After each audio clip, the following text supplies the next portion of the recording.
یا خاتم رسل مبارک ذو صلی علیک منزل القرآن ہر دم ست درود و ست سلام بر رسول و آل و صحابہ تمام.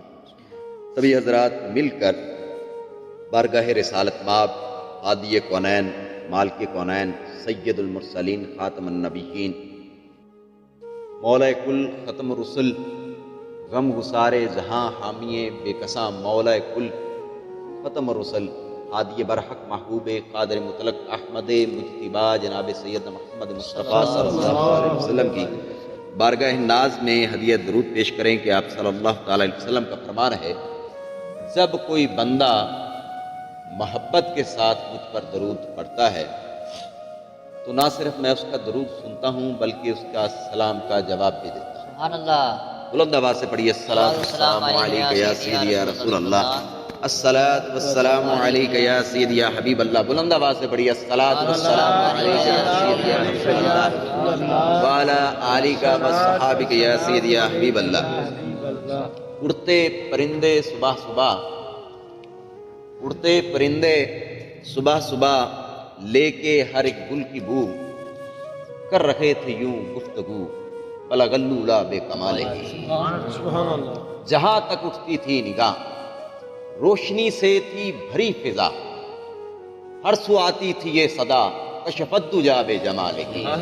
اور بلبل بھی اپنے ذوق میں، بلبل بھی اپنے شوق میں ڈالے ہوئے گل توق میں کہتی تھی اپنے ذوق میں حسنت جمیع و خصال ہی. اور چڑیوں کے سن کے چہچہے، چڑیوں کے سن کے چہچہے انسان بھلا کیوں چپ رکھے، لازمی ہے کہ یوں کہے صلو علیہ صلو علیہ وآلہ. ماشاءاللہ بڑی خوبصورت ذکر بھی ہوا. کچھ دوست نئے تھے کہ ایسا خلل تھوڑا سا پیدا ہو جاتا تھا، لیکن ماشاءاللہ یہ ہمارا سلسلہ چل رہا ہے، تب آ رہا ہے ویسے لیکن اب بڑھتا چلا جا رہا ہے. تو یہ تسلسل پہلے بھی تھا لیکن پھر بعد میں اس میں وقفہ آ گیا، پھر سے دوبارہ یہ بزم ذکر کا آغاز ہو گیا ہے. دوست اس میں زیادہ سے زیادہ شرکت کر رہے ہیں، انشاءاللہ چوک میں یہ بہار آ جائے گی انشاءاللہ. اور میرا من نہیں تھا لیکن ڈاکٹر صاحب نے حسن مصطفیٰ پہ تھوڑی سی گفتگو کی، نعت پڑھی تو میں بھی دو چار اشعار اپنے اشعار سے آغاز کر دیتا ہوں کہ در عشق نایاب بلال میں رکھا ہوا ہے، در عشق نایاب بلال میں رکھا ہوا ہے، اور کمال ہجر کو اویس کی شال میں رکھا ہوا سبحان اللہ. اور خدا کی کوئی شکل نہ پے کر، خدا کی کوئی شکل نہ پے کر بس ایک حبیب ہے جو اس نے اپنے جمال میں رکھا ہوا. دیکھیے دلیل پہ بات کر دیتا ہوں. میرے نبی خود فرماتے ہیں من رعانی فقد رأى الحق، جس نے مجھے دیکھا اس نے حق دیکھا. اس نے کیا دیکھا؟ حق دیکھا. موازنہ بھی تو کیجیے نا کہ عین جن کے عین اللہ، کان جن کے اذن اللہ، زبان جن کی لسان اللہ، سینہ جن کا صدر اللہ، ہاتھ جن کے یہد اللہ، قدم جن کے قدم اللہ، جبی جن کی شعار اللہ، ارے چہرہ جن کا وجہ اللہ. بظاہر چہرہ مصطفیٰ ہے، حقیقت میں جلوہ خدا ہے. حقیقت میں جلوہ خدا ہے. اگر خدا کو کسی نے دیکھنا ہو تو وہ مصطفیٰ کو دیکھ کر خدا کو پہچان جائے. بڑے بڑے آئے فصحائے عرب بہت سارے آئے، لوگ کہتے تھے کہ آؤ محمد مصطفیٰ صلی اللہ تعالی علیہ وسلم کی بارگاہ میں پہنچتے ہیں. انہوں نے دعویٰ نبوت کیا ہے، خود کو اللہ کا نبی کہتا ہے. بڑے بڑے فصحائے عرب جن کا کلام کرنے کا کوئی، جن کی فصاحت و بلاغت کے سامنے کوئی بول نہ سکتا. اور ویسے بھی عربی کا معنی ہی بولنے والا ہوتا ہے، اس لیے پوری دنیا کو وہ اجمی یعنی گونگے کہتے تھے، اور عرب والے خود کو عربی یعنی بولنے والے کہتے تھے. مگر بڑے بڑے فصحائے عرب جب رسول اللہ صلی اللہ تعالی علیہ وسلم کے چہرہ اقدس کو دیکھتے تو کہتے ایسے حسین چہرے والا تو جھوٹا ہو ہی نہیں سکتا، کیونکہ چہرہ مصطفیٰ میں حقیقت خدا چھپی تھی، حقیقت خدا چھپی تھی. ویسے بھی اللہ تعالیٰ فرماتے ہیں کہ مومن المومن آئینۃ المومن، مومن مومن کا آئینہ ہے، اور اللہ سب سے بڑا مومن ہے، اور اس کے بعد محمد مصطفیٰ صلی اللہ تعالی علیہ وسلم مومن ہے. تو اگر اللہ کو کسی نے آئینے میں دیکھنا ہے تو وہ مصطفیٰ میں نظر آئے گا. مصطفیٰ کے چہرے میں نظر آئے گا، اور مصطفیٰ صلی اللہ تعالی علیہ وسلم کی ذات کو کسی دیکھنا ہے تو وہ اللہ کی صفات میں نظر آئے گا۔ یہ حسن مصطفیٰ ہے۔ اور دیکھیے نا حضرت جبریل امین کو، ایک اور حدیث، بس ایک بات، حضرت جبریل امین جنہیں یہ ملکہ حاصل ہے، جتنے بھی انبیاء علیہ السلام زمین پر اللہ تعالیٰ نے مبعوث فرمائے، انہیں بعثت عطا کی، حضرت جبریل امین ہر نبی کے پاس تھا، ہر نبی کے پاس، حضرت آدم سے لے کر حضرت عیسیٰ تک سب کے پاس تھا، سب کو دیکھا، کائنات ان کے سامنے بنی، عرش و فرش بچھائے گئے ان کے سامنے، شرق و غرب کو وہ جانتے ہیں، پوری کائنات کے چکر کاٹنے والے، ایک ایک ذرے سے واقف، جنت اور جہنم کے بھی ایک ایک کونے سے واقف۔ تو ایک دن رسول اللہ صلی اللہ تعالی علیہ وسلم کی بارگاہ میں بیٹھے ہیں، بڑا انداز، حضرت عمر فاروق رضی اللہ تعالیٰ عنہ فرماتے ہیں کہ ہم نے ایک شخص کو آتے دیکھا، اس نے سفید لباس پہنا ہوا ہے، دراز قد ہے، یہاں کا معلوم نہیں ہوتا۔ ہم رسول اللہ صلی اللہ تعالی علیہ وسلم کے سامنے سب دو زانوں بادب بیٹھے ہوتے تھے، اس انداز سے کہ حضور صلی اللہ تعالی علیہ وسلم جب خطبہ فرماتے تو سننے والے لوگ یعنی صحابہ کرام ایسے بیٹھے ہوتے تھے ہمتن گوش، جیسے ان کے سروں پر پرندے بیٹھے، یعنی جنبش نہیں کر سکتے۔ حضور صلی اللہ تعالی علیہ وسلم گفتگو فرما رہے ہیں کہ ایک شخص آیا، ہمارے علاقے کا نہیں، دور کا کہیں تھا، اس کے باوجود اس کے لباس پر کوئی گرد نہیں تھی، گرد سفر نہیں تھی،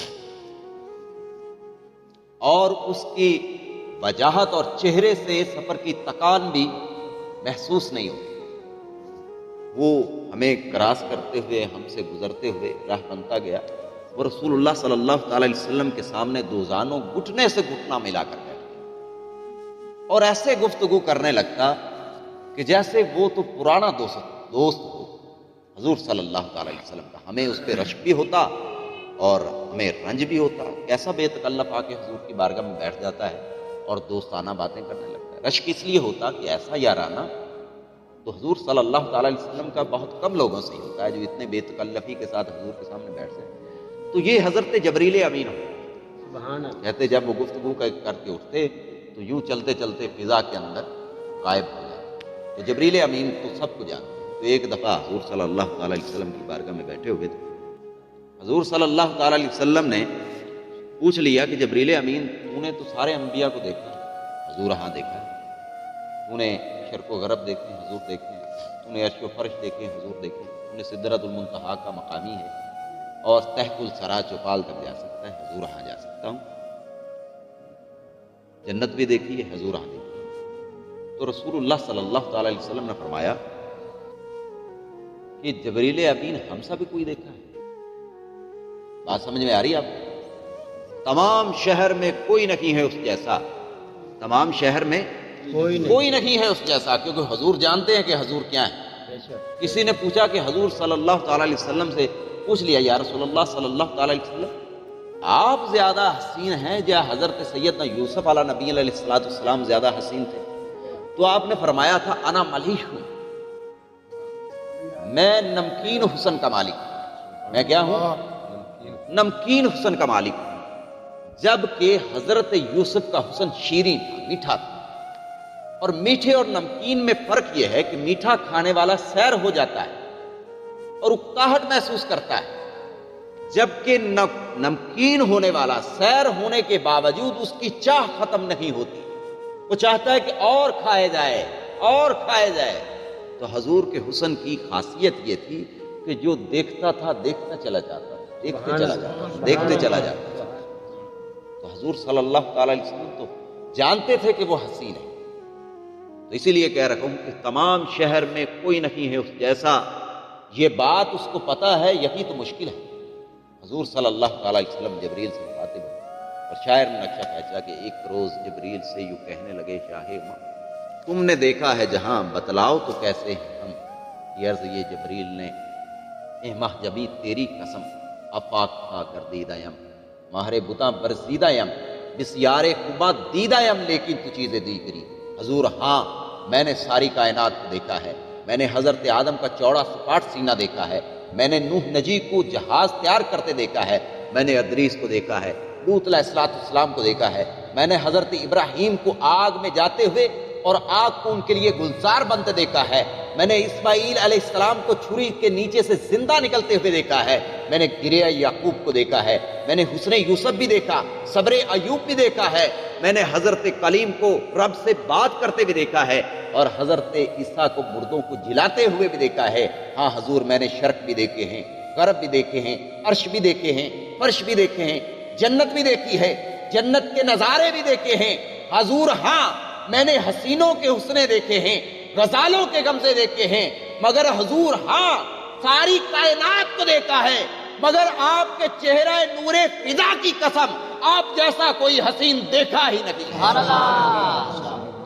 تیری صورت سے نہیں ملتی کسی کی صورت، تیری صورت سے نہیں ملتی کسی کی صورت، ہم جہاں میں تیری تصویر لیے پھرتے ہیں۔ اور اتنا حسین چہرہ حضور علیہ السلام کا، اگر آپ کہیں تو تھوڑا سا آپ کے ذوق کے لیے پڑھ دوں کہ ایک بار جموں تو زلفاں ہٹا دے میں، بٹ بٹ تک دا کل سنسار رہ جائے بھائی دیہات وچ سنگ پھڑیا، بانگ ملا دے سنگ وچکار رہ جائے، پنڈت ہوراں دا رہ جائے سندور کھلیا، جام صوفی دا ہویا تیار رہ جائے، قلم ڈھے پے ہاں ہاں قلم ڈھے پے ہتھوں فلاس پر دی منکر تک دا تیری نہار رہ جائے، ایک گھڑی جے کھلا دیدار دے میں ساڈا نت دا ریڑتا چک جائے، تیری زلف دا ساجا پیار ہوئے جھگڑا مندر مسجد دا مک جائے۔ سبحان اللہ۔ اتنے حسین تھے حضور، اس لیے تو اللہ نے قرآن میں ان کے چہرہ اقدس کی قسم اٹھائی۔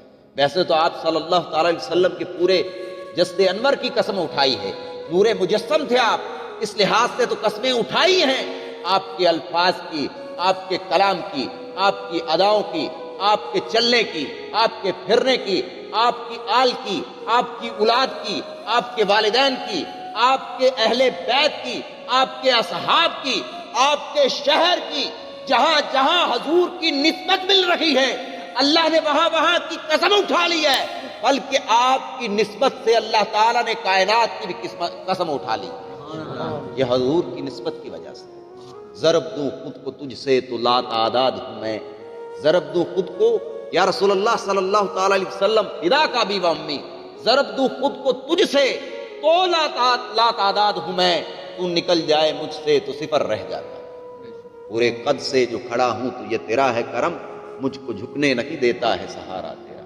حضور علیہ السلام کو جو ایک بار دیکھ لیتا تھا پھر دیکھنے کی چاہ کبھی ختم نہیں ہوتی تھی۔ ہزاروں واقعات ہیں، ہزاروں قصے بھرے ہوئے ہیں، جس صحابی سے پوچھو وہ آپ کا ہی فدائی نظر آتا ہے۔ اونچے کو تیرے چھوڑ کر جوگی ہی بن جائیں، مگر جنگل تیرے، پربت تیرے، بستی تیری، صحرا تیرا، اور اس شہر میں کس سے ملے، ہم سے تو چھوٹی سب محفلیں، ہر شخص تیرا نام لے، ہر شخص دیوانہ تیرا۔